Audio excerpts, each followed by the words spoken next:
Ada aturan main baru nih di dunia pendidikan Indonesia, dan ini sepertinya bakal mengubah total cara belajar di sekolah. Dan ini bukan sekedar penyesuaian kecil-kecilan loh, tapi sebuah pergeseran paradigma yang cukup besar. Oke, kita langsung aja bedah bareng-bareng. Nah, landasan kita hari ini adalah dokumen resmi ini, Peraturan Menteri Pendidikan Dasar dan Menengah Nomor 1 Tahun 2026. Anggap aja ini blueprint-nya yang bakal kita kupas tuntas satu persatu. Nah, ini dia agenda kita. Kita bakal lewatin 6 bagian penting, mulai dari kenapanya peraturan ini ada, sampai terus ngaruhnya apa sih buat kita semua? Yuk, kita mulai dari pertanyaan yang paling mendasar. Sebenarnya peraturan baru ini tentang apa sih? Dan kenapa juga perlu ada aturan baru? Jadi, intinya begini. Kita mau pindah dari sistem yang kaku dan ngejar tayang materi ke proses belajar yang lebih hidup, lebih dinamis dan, yang paling penting, fokusnya ke murid. Tujuannya bukan lagi cuma selesai bab ini, tapi beneran bikin murid itu kompeten. Oke, sebelum kita ngomongin teknisnya, gimana caranya? Kita harus paham dulu nih jiwanya. Ada 3 prinsip utama yang jadi fondasi dari semua ini. Kalau ini udah dapat, sisanya bakal lebih gampang dipahami. Nah, ini dia 3 pilar utamanya. Berkesadaran, bermakna, dan menggembirakan. Ini tuh kayak DNA-nya Spandar baru ini. Yuk kita lihat satu-satu lebih dalam. Yang pertama, berkesadaran. Maksudnya apa? Artinya, siswa itu sadar kenapa mereka belajar sesuatu.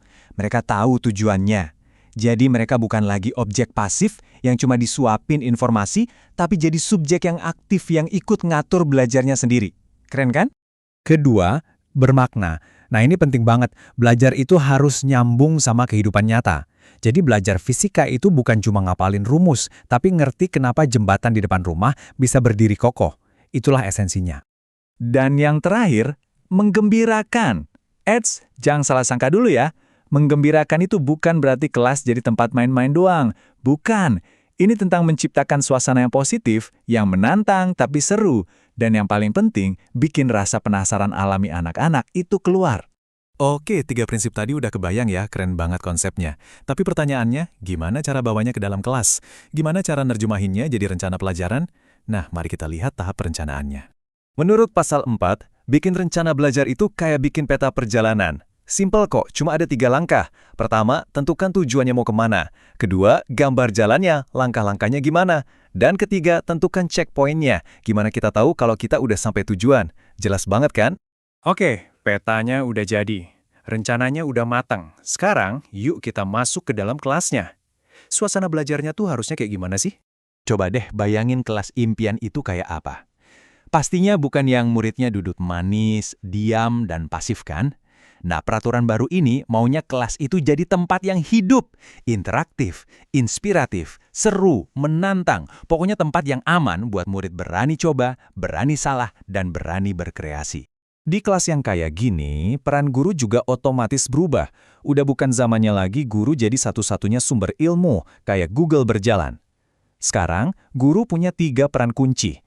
Jadi teladan, jadi mentor atau pendamping, dan jadi fasilitator yang ngebantuin murid nemuin pengetahuannya sendiri. Nah, ini dia salah satu perubahan yang paling fundamental, fokusnya sekarang geser. Yang dinilai itu bukan cuma hasil akhir muridnya aja, tapi juga proses mengajarnya. Jadi ini semua tentang refleksi. Gimana caranya kita sebagai pengajar bisa terus jadi lebih baik? Poin kuncinya ada di sini, di pasal 15. Dikatakan bahwa penilaian proses pembelajaran itu adalah asesmen terhadap perencanaan dan pelaksanaannya. Jadi yang dilihat itu gimana rencananya dan gimana eksekusinya di kelas. Dan ini bukan lagi cuma urusan guru sendirian, tapi jadi kerja bareng-bareng. Dan coba lihat siapa aja yang diajak kerja bareng.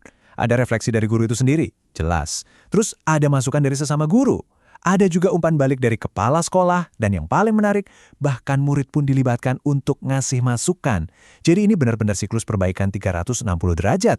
Oke, kita udah bedah dari A sampai Z. Terus, apa artinya semua ini buat kita?